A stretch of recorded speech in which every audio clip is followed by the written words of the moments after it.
아멘. 오늘 요나서 1장 말씀을 가지고 이해할 수 없는 하나님의 명령, 또 부제목 천국의 사냥개처럼 나를 찾으시는 하나님이라는 제목으로 말씀을 나누겠습니다. 우리 한번 앞뒤 좌우로 인사하면 좋겠습니다. 사랑하고 축복합니다 하고 한번 인사할까요?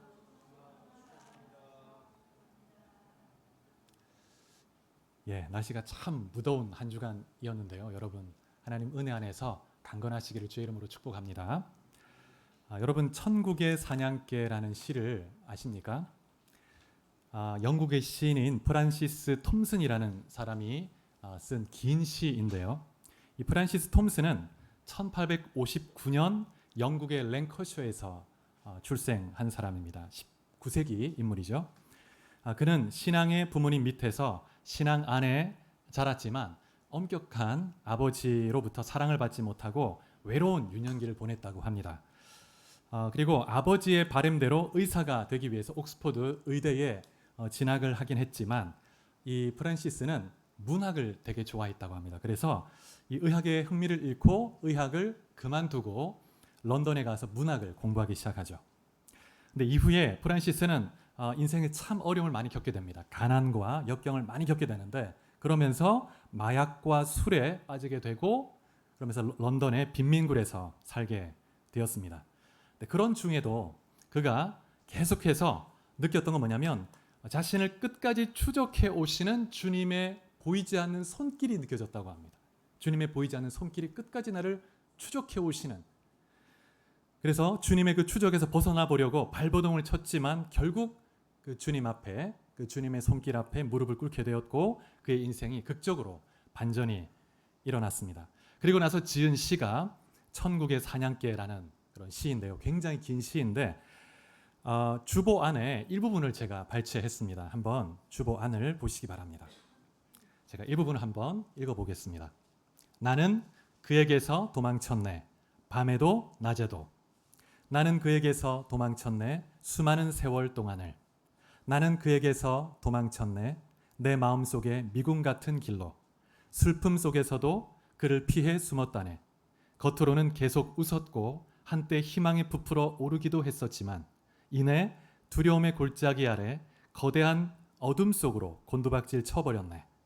나를 따라오는 추적해오는 그 힘찬 발소리, 그러나 서두르지 않고 흐트러지지 않는 걸음걸이, 장엄한 긴박함으로 한 목소리가 두드린다. 발소리보다 더 긴박하게. 너가 나를 배반하기에 모든 것이 너를 배반한다. 가여워라. 너는 알지 못하는도다. 나 아니면, 오직 나 아니면 비천한 너를 누가 사랑해 주겠느냐. 내가 너에게서 너의 모든 것을 가져감은 너를 해롭게 하려는 것이 아니라 다만 너가 그 모든 것을 내 품에서 찾게 하려 함이었다. 너가 어린아이 같은 생각으로 잃어버렸다 여긴 모든 것을 나는 내 집에 쌓아 두었노라. 일어나라. 내 손을 꼭 잡고 가자. 내 곁에서 멈추네 그 발자국 소리. 아, 어리석고 눈 멀고 연약한 자여, 내가 바로 너가 찾는 자이니라. 아멘.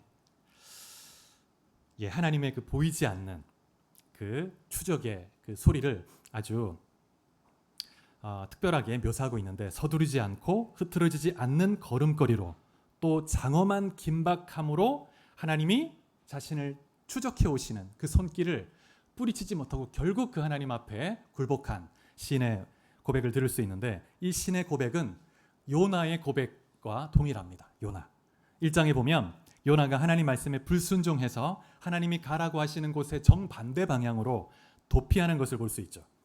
그래서 요나의 도피에도 불구하고 하나님은 그를 포기하지 않고 끝까지 추적하십니다. 그래서 폭풍을 그 앞에 보내시고 그리고 결국 그를 붙드시는 그런 장면을 볼 수가 있습니다. 하나님은 요나의 불순종을 통해서도 그의 계획을 이루어 가시는 것을 볼 수 있습니다. 결코 우리는 실패해도 하나님은 실패하지 않으시는 것입니다. 그래서 하나님은 요나를 다시 부르시고 그를 통해서 마침내 하나님의 사랑과 인내를 보여주시고 요나를 통해서 참된 그 하나님의 마음을 가지고 하나님의 복음을 증거하는 그런 도구로 세우신 것이죠. 여러분, 요나의 이 모습은 하나님의 부르심을 피해서 도망하려는 많은 사람들의 모습을 암시해 줍니다. 보여주죠. 여러분 어떻습니까?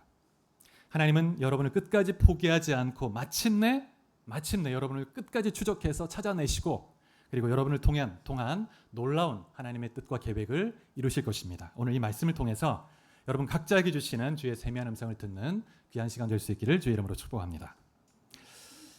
요나서는 구약 소선지서에 속하는 책인데 소선지서의 5번째 책입니다.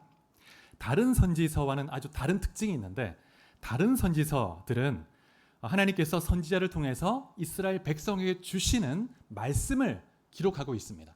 회개해야 될 그 죄악들에 대해서 또 돌이킬 때 어떤 회복을 주시는지 약속의 말씀들을 주고 있습니다. 그런데 요나서는 선지자 자신에 대한 기록을 담고 있죠. 그래서 요나서를 보면 요나 선지자가 전한 메시지가 무엇이었는지는 전혀 기록하고 있지 않습니다. 니느웨에서 전한 메시지가 무엇인지 전혀 기록하고 있지 않습니다.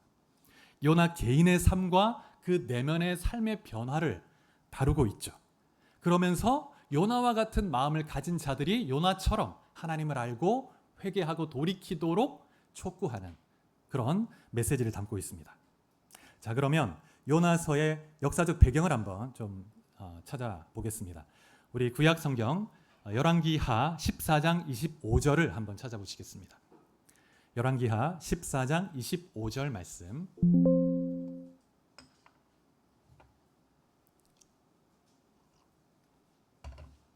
자, 같이 한번 읽어보겠습니다. 시작. 이스라엘의 하나님 여호와께서 그의 종 가드헤벨 아미떼의 아들 선지자 요나를 통하여 하신 말씀과 같이 여로보암이 이스라엘 영토를 회복하되 하맛 어기에서부터 아라바 바다까지 하였으니. 이 말씀 열왕기하에 보면 요나가 등장합니다. 요나가 활동하던 이 시대는 북이스라엘 여로보암 2세의 통치 시기였습니다. 이때까지만 해도 북이스라엘의 주된 적은 북쪽에 인접해 있는 아람, 지금의 시리아죠. 아람 국가였고 또 당시 북이스라엘은 남유다와도 적대 관계에 있었기 때문에 이 북이스라엘은 북과 남쪽으로 다 적으로 둘러싸여 있었습니다. 그리고 이제 저 북쪽, 더 북쪽으로 가면 아시리아가 그 세력을 점점 더 강성하게 키워가고 있었죠. 그래서 온 사방이 적으로 둘러싸여 있는 것입니다. 그래서 열왕기하 14장 26절에 보면 이스라엘을 돕는 자가 없어서 이스라엘이 고난을 많이 겪었다 이렇게 기록하고 있습니다. 그래서 하나님이 이러한 이스라엘을 긍휼히 여겨서 요나를 보내서 하나님의 도우심으로 이스라엘이 회복되고 그 영향력이 더 확대될 것을 약속해 주셨는데 그 예언의 말씀이 여로보암 2세 때 성취가 된 것입니다. 그래서 요나는 북이스라엘이 번창할 것을 예언했던 그런 선지자였습니다. 여로보암 2세는 기원전 787년에서부터 747년까지 40년 정도 아주 오래 통치했는데요. 이때는 아수르가 이제 세계적인 제국으로 점점 세력을 키워가고 있던 그런 때였습니다. 근데 이때 이 열왕기 14장에 의하면 북이스라엘이 여로보암 2세 통치 가운데 그 영토를 회복하고 군사적으로 또 영토적으로 여러 가지 면에서 굉장히 부흥을 맞는 그런 때였습니다. 그래서 솔로몬 통치 이후에 제2의 번성기를 누리던 그런 때였습니다. 그래서 겉으로는 경제적으로는 또 정치적으로 군사적으로는 부흥을 경험했지만 영적으로는 가장 타락한 그런 시대였습니다. 그래서 하나님의 긍휼과 은혜로 나라가 번성하게 되었음에도 불구하고 이스라엘 백성들은 하나님을 떠나서 하나님을 버리고 배반하고 이방신을 섬기고 사회적으로 도덕적으로 엄청나게 타락하고 범죄하는 그런 죄를 범한 것입니다. 이 같은 시기에 요나와 같은 시기에 활동했던 선지자가 아모스와 호세아입니다. 북이스라엘에서 동시대에 활동했었죠. 그래서 여러 선지자가 활동했다는 것은 그만큼 그 시대가 악하다는 것입니다. 너무 악하니까 한 사람을 보내서는 되지가 않는 거예요. 여러 선지자를 보내서 여러 가지 측면에서 하나님의 말씀을 증거하고 선포함으로 회개하도록 촉구하는 것입니다. 그래서 이러한 시기에 하나님께서 요나에게 굉장히 이해하기 힘든 말씀을 주신 것이죠. 그 내용이 오늘 본문 1절 2절에 나와 있는데 2절 말씀을 같이 한번 읽어보시겠습니다. 2절 말씀. 자, 시작. 너는 일어나 저 큰 성읍 니느웨로 가서 그것을 향하여 외치라. 그 악독이 내 앞에 상달되었음이니라. 아멘. 하나님이 갑자기 니느웨로 가라고 말씀을 하시는 것입니다. 왜 그랬을까요? 왜? 사마리아로 가서 회개를 촉구해라. 이러이러한 죄를 회개하라고 해라. 이렇게 말씀을 해야 될 텐데 이대로 가면 너희가 멸망할 수 있으니 빨리 회개를 촉구해라. 이렇게 해야 되는데 왜 적국 니느웨로 가라고 하시는 것일까요? 이 말씀에 보면 그 악독이, 니느웨의 악독이 내 앞에 상달되었다. 그래서 니느웨에 가서 말씀을 전한다는 것은 니느웨에게 회개의 기회를 준다는 의미입니다.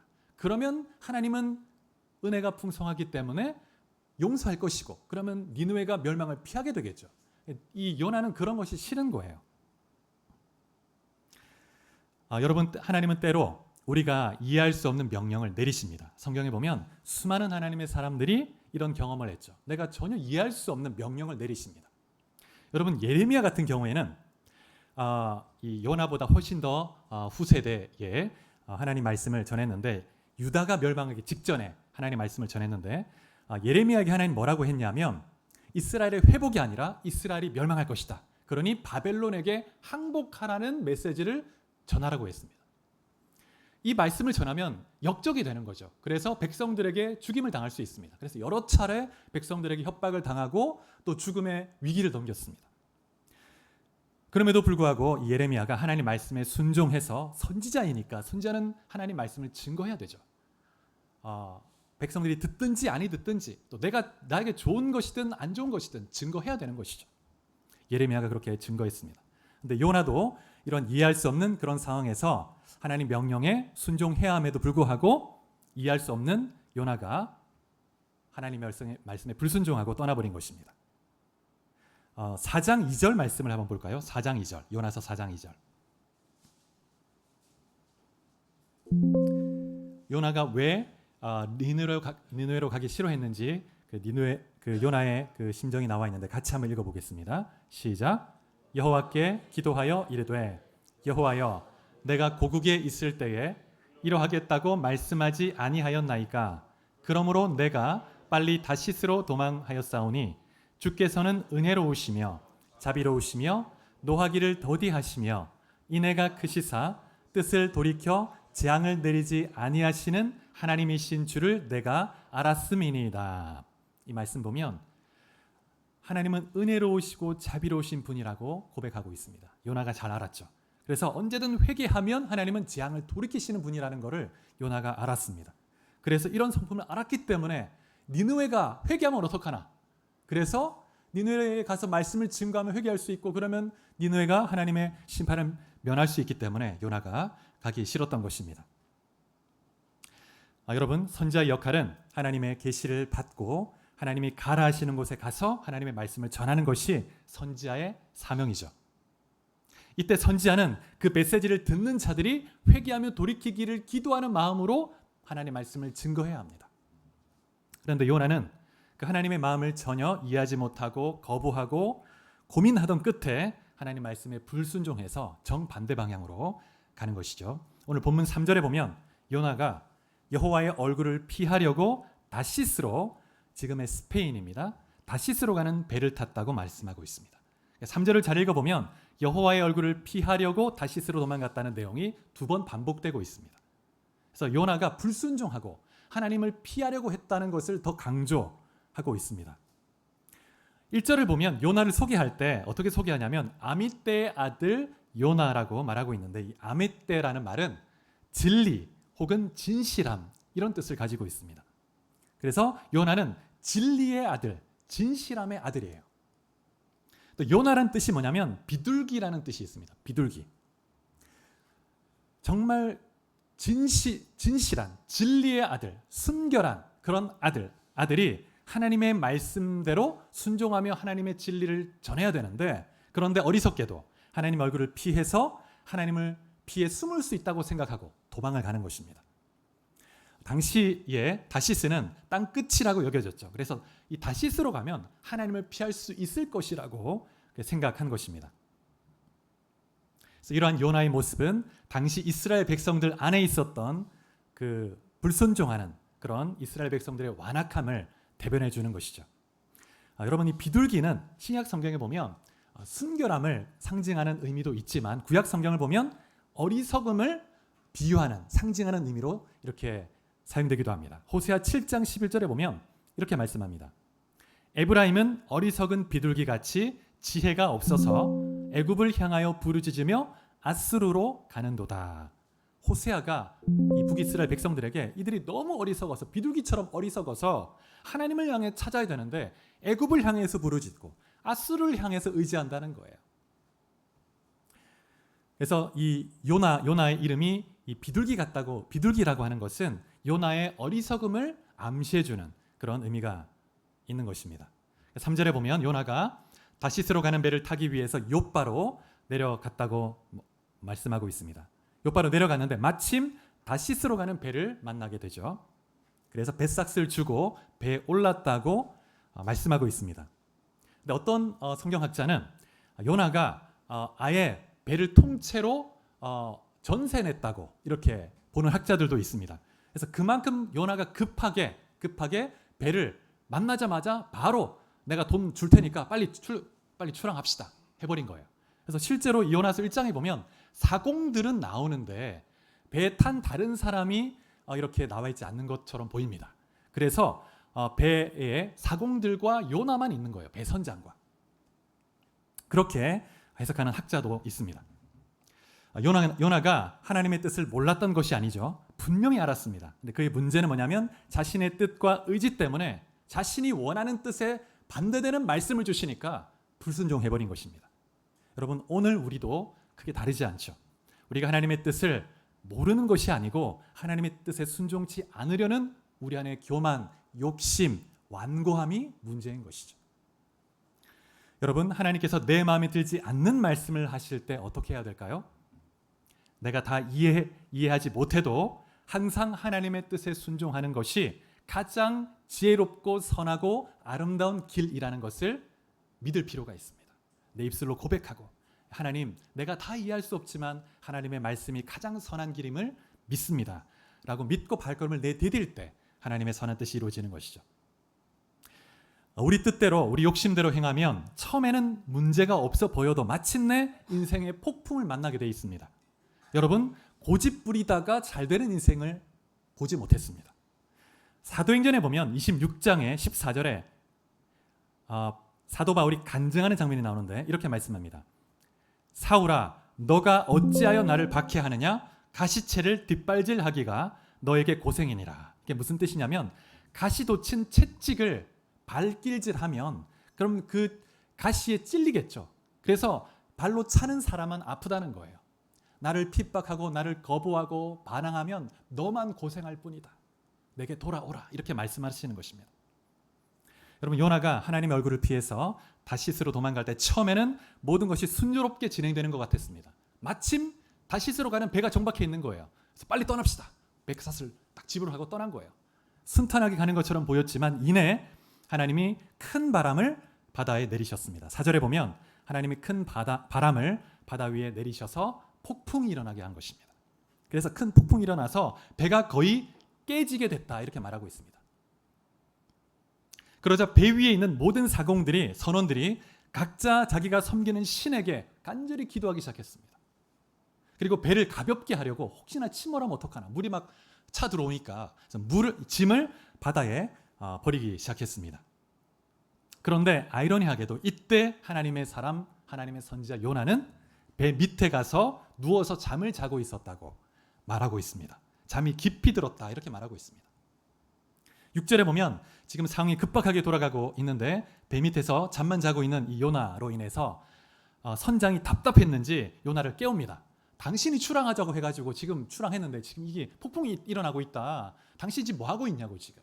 이렇게 다그치는 거죠. 자는 자여 어찌함이냐. 일어나서 너의 하나님께 구하라. 혹시 하나님이 우리를 생각하사 망하지 아니하게 하시리라. 이렇게 말하는 것을 볼 수가 있습니다. 여러분, 배 선원들의 모습을 보면 요나보다 훨씬 더 경건하고 신실하게 행동하는 것처럼 보이죠. 배 선원들은 신을 찾고 기도합니다. 무언가를 의지하는데 그들의 신을 찾아요. 그리고 하나님의 긍휼을 구하고 있습니다. 그런데 요나는 이 위급한 상황에서 그냥 잠만 자고 있는 거예요. 나 몰라라 하면서. 여러분 생각해 보십시오. 배의 선원들은 온갖 이방신을 섬기는 사람이고 반면에 요나는 천지 만물을 지으신 하나님을 섬기는 하나님의 선지자입니다. 그런데 배 위에서 기도하지 않는 사람은 요나밖에 없습니다. 요나만 기도하지 않아요. 요나는 어떤 일정한 영역 밖으로 나가면 하나님의 다스림을 벗어날 수 있다는 그런 착각 속에 있었습니다. 당시 고대인들은 어떤 그 세계관이 있었냐면 모든 민족과 나라가 다 그 민족의 신을 섬기고 있었는데 그 신은 그 나라의 한정에서만 통치한다는 인식이 있었습니다. 그래서 이 열왕기서를 읽어보면 이방 나라가 쳐들어올 때, 아람이 쳐들어올 때 계속 패배하니까 엘리야와 엘리사가 있어서 이방 민족이 쳐들어오면 엘리야가 하나님께 듣고 알려주는 거예요. 왕에게. 왕이시여 지금 적군이 이렇게 쳐들어옵니다. 그곳을 막으십시오. 그러니까 이 아람 족속이 어떻게 하냐면 이 여호와는 산의 신이기 때문에 평지로 가서 싸워보자 이렇게 하는 거예요. 그래서 이 고대인들은 그들이 믿는 신이 다스리는 영역이 있다고 생각한 것이죠. 그래서 이 요나도 그런 인식이 있었던 것 같습니다. 그래서 하나님을 피해서 도망갈 수 있을 것이다. 그래서 하나님은 이스라엘 나라를 다스리시지만 내가 다시스로 도망가면 땅 끝으로 가면 하나님이 나를 찾지 못하실 거야. 이렇게 하나님을 제한적인 그런 분으로 생각했던 것이죠. 여러분 우리는 자주 하나님을 우리 자신의 편협한 세계관 속에 가두어 두려는 오류를 범할 때가 있습니다. 나의 틀 속에서 하나님은 이런 분이시다. 이런 분이실 거야. 그렇게 믿고 그렇게 하나님을 섬기는 그런 오류를 범할 때가 있습니다. 그러면 하나님이 얼마나 크시고 얼마나 은혜로우신지 하나님의 온전한 은혜를 경험할 수 없게 되죠. 하나님의 깊은 마음을 알지 못하게 됩니다. 요나는 자신의 좁은 세계관과 이기적인 마음 때문에 하나님의 깊은 마음을 이해하지 못하고 그냥 도망가 버린 거예요. 여러분 우리가 어떻게 하면 우리의 좁은 이 세계관 그 틀을 깨워버리고 벗어날 수 있을까요? 30년, 40년, 50년 동안 가지고 붙들어왔던 그 패러다임, 그 틀을 깨워버린다는 것은 너무 힘듭니다. 여러분 그러나 우리가 예수를 믿는다고 하는 것은 내가 그동안 붙들어왔던 관점을 내려놓고 새로운 말씀의 관점, 진리의 관점을 받아들인다는 것을 의미하죠. 여러분 토마스 쿤이라는 과학 철학자가 있는데요. 이 토마스 쿤이 쓴 아주 유명한 책이 있는데 과학혁명의 구조라는 책이 있습니다. 이 책에 보면 이 과학적 이론이나 사상이 이렇게 발전되어 가는 과정을 패러다임 시프트라는 표현으로 얘기했는데 어떤 과정을 거쳐서 어떤 새로운 패러다임이 나오고 또 계속 변화되어 가는가 이렇게 그것을 이론화했는데 어떤 한 패러다임이 변화되고 새로운 패러다임으로 가기 위해서는 위기의 과정을 반드시 거치게 된다고 얘기했습니다. 그래서 그 위기라는 건 뭐냐면 기존의 패러다임과 새로운 패러다임이 충돌하는 과정이 항상 있다는 거예요. 그래서 이러한 폭풍의 시간 속에서 새로운 관점을 수용하게 된다는 것입니다. 여러분 고대로부터 중세까지 천동설, 태양이 지구 주위를 움직인다는 그것이 천문학의 정설이었죠. 그런데 코페르니쿠스와 갈릴레이 등장으로 지동설이 이제 대두된 이후로 교회의 엄청난 반대를 받게 됐습니다. 그리고 과학자들도 반대했습니다. 엄청난 토론과 엄청난 이런 싸움이 있었죠. 그런 과정 이후에 시간이 지나면서 지동설을 받아들이게 되는 거예요. 이처럼 여러분 새로운 관점을 받아들인다는 것이 우리 개인에게도 쉬운 일은 아닙니다. 그래서 하나님이 우리에게 폭풍의 시간을 때로 허락하시는 것이죠. 나의 편협된 관점을 무너뜨리고 새로운 관점을 갖게 하시기 위해서. 근데 여러분 이것은 뇌신경학적으로도 설명이 되는데 일상적으로 평온할 때보다 고난과 역경같이 외부의 강한 자극이나 스트레스가 되는 그런 상황 속에도 들어갈 때 인지 부조화가 일어나고 기존에 가지고 있던 어떤 신경의 그런 어떤 틀이 약화된다는 거예요. 그래서 새로운 신경의 조직이 착착착착 만들어진다는 거예요. 그래서 이런 관점에서 보면 요나서 1장에서 기존의 패러다임과 요나 가진 그런 패러다임, 하나님이 제시하시는 새로운 패러다임이 충돌하는 은혜의 폭풍을 지금 경험하고 있는 것입니다. 여러분의 삶에 혹시 폭풍이 일어나고 있지 않습니까? 어쩌면 그것은 하나님이 여러분의 어떠한 관점을 변화시키시고 새로운 관점을 주시기 위한 은혜의 폭풍일지 모릅니다. 그러한 폭풍 속에 있을 때 여러분이 처한 상황을 하나님의 관점으로 볼 수 있게 해달라고 기도할 필요가 있습니다. 하나님의 관점으로 볼 수 있도록 하나님 내 눈을 열어주십시오. 그리고 회개해야 할 불순종과 고집이 있지 않는지 돌아볼 필요가 있죠. 말씀 안에서. 그래서 겸손히 하나님께 반응할 때 하나님께서 여러분의 심령 안에 놀라운 새 일을 행하시는 것입니다. 1장을 가만히 보면 아이러니, 이 반어적인 표현이 참 많이 나와 있습니다. 참 아이러니한 그런 부분이 참 많은데 요나는 선지자임에도 불구하고 하나님 말씀에 불순종하고 있습니다. 그리고 기도하지 않습니다. 그런데 이방 신을 섬기는 선원들은 그 신의 긍휼을 구하고 기도하고 있어요. 좀 아이러니하죠.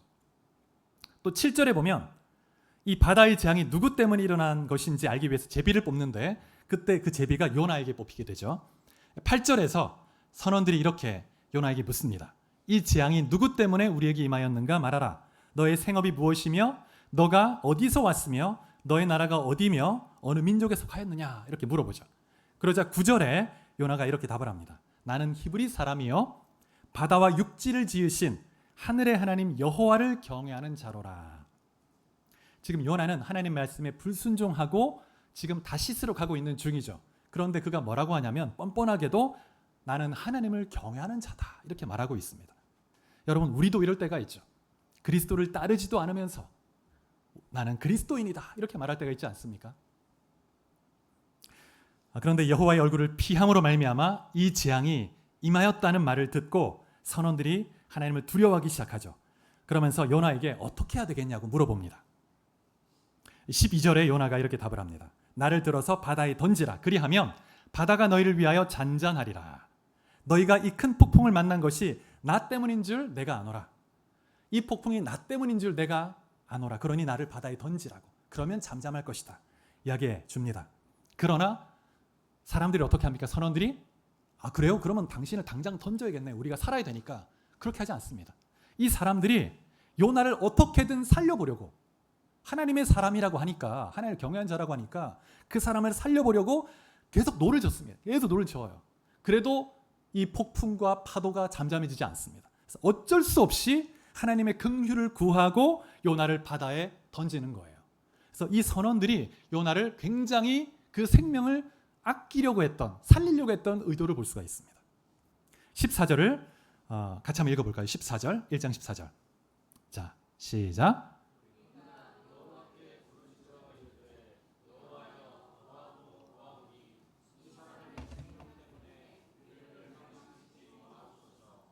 무죄한 피를 우리에게 돌리지 마옵소서. 주 여호와께서는 주의 뜻대로 행하심이니이다. 예, 이 선원들이 요나의 그 생명을 존중히 여기고 살리려고 애썼던 그 의도를 엿볼 수 있습니다. 그런데 이러한 이들의 모습은 4장에서 요나의 모습과 너무 대조적이죠. 요나가 어땠습니까? 니느웨 성에 가서 남녀노소 할 것 없이 모든 사람에게 이제 하나님의 말씀을 증거할 때 이 니느웨가 굉장히 큰 성인데 며칠을 다녀도 그 성을 다 그 많은 사람들에게 하나님의 말씀을 전할 수 없을 만큼 큰 성인데 그냥 한나절만 대충 그냥 회개하라고 촉구하고 끝내버립니다. 그리고 이들이 회개치 않고 다 멸망해 죽어버리기를 원했습니다. 남녀노소 다 죽어보기를 원했어요. 성도 멸망하고 그리고 성 밖에 가서 그냥 기다리면서 언제 멸망하나 기다리고 있었던 거죠. 이런 모습을 보면 요나의 모습과 이방신을 섬기는 이 선원들이 너무 대조적이지 않습니까? 그래서 오늘 본문에 보면 16절에 그들이 여호와를 크게 두려워하고 여호와께 제물을 드리고 서원을 했다고 말하고 있습니다. 그래서 이들이 하나님께 제사를 드립니다. 서원을 합니다. 그래서 1장의 모습을 보면 말씀드린 것처럼 선지자 요나의 모습과 이방 선원들의 모습이 대조가 되는 것을 볼 수 있습니다. 선지자 요나의 모습 속에서 전혀 경건함이 없죠. 근데 이방 선원들의 모습 속에서 하나님을 경외하는 그런 마음을 엿볼 수가 있습니다. 때로 그럴 때가 있지 않습니까? 그리스도인의 모습이 너무 못나고 못났는데 예수 믿지 않는 세상 사람이 더 참 도덕적으로 너무 참 존경받을 만한 사람이 너무 많아요. 너무 부끄러울 때가 많죠. 우리를 정말 돌아보고 내가 정말 그리스도를 따르는 사람인가 질문해 볼 필요가 있습니다. 12절에 보면 요나가 이렇게 말합니다. 나를 들어 바다에 던지라. 나를 들어 바다에 던지라. 그러면 바다가 잔잔해질 것이다. 바다에 던지라는 말은 이제 요나가 내가 하나님을 피할 수 없구나. 하나님을 피해 도망갈 수 없는 것이구나. 하나님이 하늘과 땅을 지으신 창조주이신데 내가 어리석게도 하나님을 피해 도망갈 수 있다고 생각했구나. 체념을 한 거예요. 이제 나는 죽었구나. 하나님이 나를 바다에 던져서 나를 죽이시겠구나. 나 때문에 태풍이 일어나게 했으니 내가 죽어야 하나님이 폭풍을 잠잠케 하시겠구나. 그런 마음으로 나를 던지라고 한 것입니다. 그래서 요나의 마음속에 이제 어떤 인식의 변화가 생긴 거죠. 관점이 조금 열린 것입니다. 그러나 하나님의 심판의 두려움 속에 자신을 체념하며 이제 나간 것이죠. 그런데 요나의 생명이 여기서 끝난 것이 아니죠. 하나님이 불순종한 요나가 바다에 던져질 때 미리 준비한 물고기를 통해서 요나를 살리게 해주십니다. 17절 말씀에 보면 우리 모두에게 은혜가 되는 말씀이죠. 여호와께서 이미 큰 물고기를 예비하사 이미 큰 물고기를 예비하신 거예요. 요나는 나는 이제 끝났다. 하나님 나를 죽이시겠구나. 심판하시겠구나. 하나님 배반했으니 뭐 죽어야지 뭐. 나를 던지시오. 근데 하나님은 물고기를 이미 예비하신 거예요.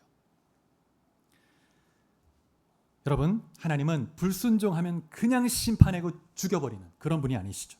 반복해서 죄를 범하고 불순종함에도 불구하고 은혜를 베푸시고 기다리시는 그런 분이십니다. 그리고 마침내 자신의 마음을 이해할 수 있도록 자신을 계시하시는 분이십니다. 그래서 하나님의 목표는 자신의 넓은 그 마음을, 하나님의 그 깊은 사랑을 요나가 알도록 하는 것입니다. 요나, 너를 사랑할 뿐만 아니라 내가 이방 민족들도 얼마나 사랑하는지, 이들의 돌아오는 그 회개하고 돌아오는 걸 보고 너희도 도전을 받아서 이스라엘 백성들이 내게 돌아오면 좋겠다. 그런 하나님의 그 마음을 요나가 알기를 원했던 것이죠. 사랑하는 여러분, 여러분은 어디를 향해 가고 있습니까? 혹시 하나님이 이해할 수 없는 명령을 주셔서 그 명령에 정말 따르기 싫어서 반대 방향으로 가고 있지 않습니까? 그렇다면 곧 어쩌면 폭풍을 만날지 모르겠습니다. 그런데 그 폭풍은 여러분의 마음을, 관점을 새롭게 하고 여러분의 마음속에 하나님의 마음을 부어주시기 위한 은혜의 폭풍일 것입니다. 그래서 우리가 언제든 돌이키기만 하면 하나님은 이미 준비한 은혜의 손길을 통해서 우리를 구원하시고 새롭게 하시고 은혜로 축복하시는 분이십니다. 제가 오래전에 한 그 치유 세미나, 내적 치유 세미나 참여한 적이 있는데, 그때 오셨던 강사 목사님이 미국에서 이제 상담학으로 박사학위를 하신 분이셨습니다. 그래서 박사학위를 마치시고 이제 들어온 지 얼마 되지 않으셔서 이제 진주 이쪽에 와서 이제 세미나를 하게 돼서 참여하게 됐었죠. 근데 이분이 이제 간증을 하시는데, 처음에 미국 갔을 때 이제 아내와 함께 사모님과 같이 간 거죠. 그래서 이제 자녀가 없을 때 이제 굉장히 힘든 그런 시간이었습니다. 재정적으로 너무 힘들고, 그래서 사모님도 일을 해야 되고 목사님도 아르바이트 하면서 공부를 해야 되는 너무 힘든 상황이었는데, 그런데 사모님이 아이를 갖게 된 거예요. 근데 도저히 아이를 키울 수가 없는 상황이었어요. 아이를 낳을 수도 없고 비용이 너무 많이 들어가고 아이를 키울 수 없는, 그 모든 자신의 진로가 다 무너지는 거예요. 그래가지고 고민하다가 아이를 낙태하게 됩니다. 목사님이 그런 고백을 하세요. 너무 가슴 아팠지만 그런 이제 하나님 앞에 해서는 안 될 일을 하게 된 거죠. 그러면서 너무 하나님 앞에 울며 회개하고 또 회개하고, 그러나 마음 한켠에 늘 그 마음속에 어떤 정죄감을 씻을 수가 없었죠. 묶임과 속박이 있었던 거예요. 이제 그러고 이제 이 시간이 흘러서 하나님이 또 다른 자녀를 주셨습니다. 그래서 자녀를 주셔서 이제 자녀가 이제 아이가 점점 커가고 6살, 7살 될 때 가족이 함께 해변가에 놀러 갔습니다. 그래서 이제 바닷가에서 이제 기쁘게 이제 놀고 있을 때 아이가 이제 이렇게 이 물가에서 놀다가 파도에 휩쓸려서 쑥 튜브를 타고 가다가 쭉 휩쓸려 내려가다가 이제 튜브도 잃어버리고 물속에 빠져가지고 막 허우적거리고 있는 거예요. 그래서 목사님은 수영도 못하고, 그래서 이제 사람도 별로 없는데 뛰어 들어갈 수도 없고 아이 저 떨어져서 죽어가고 있는 거예요. 그때 목사님의 뇌리를 스치는 건 뭐냐면, 하나님이 나를 벌하시는구나, 하나님이 이 아이를 죽이시겠구나 생각했다는 거예요. 그래서 정말 자포자기하는 마음이 있었다는 거예요. 그래서 하나님 앞에 그런 마음이 있는데, 그러면서 하나님 긍휼을 구하며 기도하며 그냥 그렇게 나아가는데 갑자기 그 보트 같은 게 쫙 와가지고 어디서 나타났는지 보트가 와가지고 아이를 살려준 거예요. 이 이야기를 나누면서 목사님이 그 하나님의 은혜가 무엇인지 너무나 깊이 경험했다는 거죠. 하나님이 내가 이런 죄를 범했기 때문에 나를 똑같은 방식으로 벌하시겠구나 라고 생각했는데 하나님 그런 분이 아니셨다는 거예요. 물론 그렇게 아이를 생명을 죽이는 것은 죄입니다. 그런 죄를 범할 때 우리는 그런 사단의 참소에 속박될 수 있죠. 하나님의 은혜 통로로 때로 묶임을 당해 쓰임받지 못할 수도 있습니다. 그러나 하나님 우리를 버리지 않고 우리를 다시 회복하시고 주의 도구로 쓰시는 분이라는 것을 믿으시기 바랍니다. 하나님의 은혜는 우리가 생각하는 것보다 더 크시고 놀라운 분이십니다. 말씀을 맺겠습니다. 하나님은 여러분을 사랑하십니다. 그래서 여러분에게 하나님 자신의 마음을 깊이 나눠주기를 원하십니다. 하나님은 우리가 생각하는 것보다 더 크시고 놀라운 분이십니다. 하나님의 그 사랑, 그 은혜는 우리가 생각하는 것보다 더 깊고 넓으신 분이라는 것을 믿으시기 바랍니다. 그래서 때로 우리가 하나님을 떠나 도망갈지라도 하나님은 포기하지 않고 끝까지 천국의 사냥개처럼 사냥개는 한 번 물면 놓지 않죠. 끝까지 추적해서 마침내 붙들어서 하나님의 품 안으로 이끌어 오시는, 그래서 우리가 하나님 앞에 무릎 꿇을 수밖에 없게 하시는 그런 분이라는 것을 믿으시기 바랍니다. 하나님은 요나에게 은혜의 폭풍을 허락하시고 그에게 자신을 계시하셨습니다. 여러분 우리가 하나님과 친밀히 교제하고 하나님을 알아갈 때 하나님의 생명의 통로로 쓰임받을 수 있습니다. 여러분 한 분 한 분이 주님과 친밀히 교제하고 동행하며 주의 생명의 통로로 쓰임받을 수 있기를 주의 이름으로 축복합니다. 같이 기도하시겠습니다.